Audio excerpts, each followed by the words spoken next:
నీ దగ్గరికి ఒక సమస్య వచ్చింది.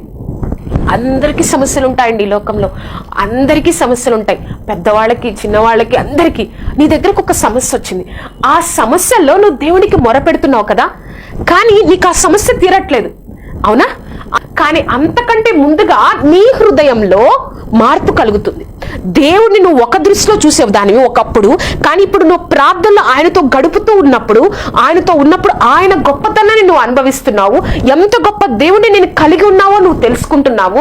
ఆయన ఎంతగా నన్ను ప్రేమిస్తున్నాడో నువ్వు తెలుసుకుంటున్నావు. ఈ యొక్క సమస్యల్లో నన్ను నడిపిస్తున్నాడు, నన్ను పోషిస్తున్నాడు, నన్ను కాపాడుతున్నాడు అని నీకు స్పష్టంగా అనుభవపూర్వకంగా నువ్వు అనుభవిస్తున్నావు.